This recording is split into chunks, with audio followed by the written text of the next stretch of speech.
Terrorism. That is the week of the theme. I got that wrong, didn't I?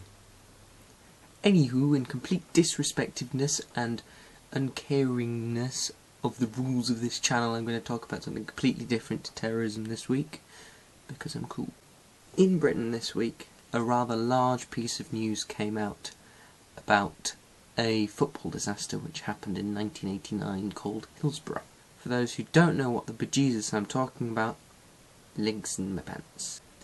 Essentially, Hillsborough was a football tragedy that killed 96 people in 1989. The incident changed English football forever. It's never been the same since. There's now no alcohol, no terraces, even no tickets at the turnstiles at higher up in the leagues. It was a very, very sad moment for football and Sheffield and Liverpool. The fans were labelled drunk hooligans who were only there to cause trouble. Sadly, it was never their fault, and it was just a massive cock-up by the police. This weekend, or it might have been Thursday or something, a report came out. I think it was the Hillsborough Independent Inquiry or something, and it essentially said that the fans were not to blame whatsoever, not even slightly to blame.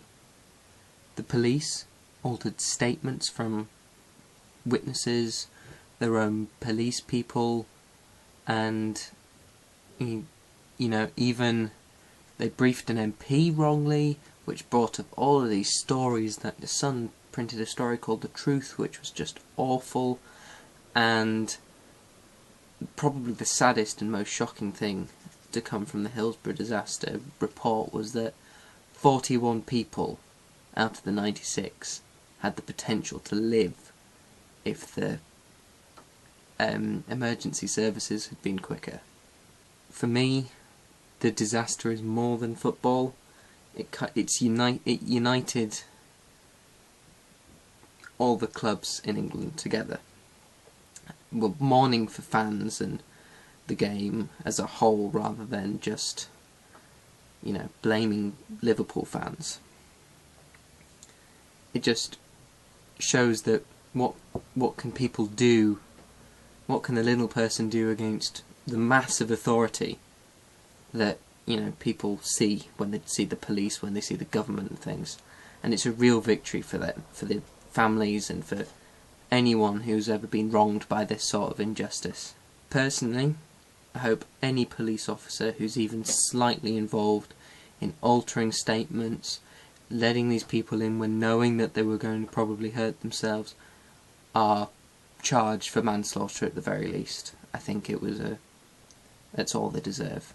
They deserve no less. Sorry for being serious this week, guys, but this topic is important to me because I'm a football fan, and it's sad, essentially. It's just a sad thing. Boom! That wasn't an intentional terrorism-based pun. However, on the subject of terrorism, I think anyone connected with that film that's mocking Islam's causing all these riots deserve to be shot. In all honesty, I think it's an idiotic piece of film that should never have come into existence. It disgusts me and disgusts anyone I've talked to who's seen it. Oh, and since Michaela ain't here, on Wednesday I drafted in a replacement, and I know who she is, but I ain't telling you because I'm a meanie pants. So I look forward to seeing all your guys' opinions and the secret guest on Wednesday. Anyway, truly bip. And no, I'm not telling you who it is. Patience is virtual.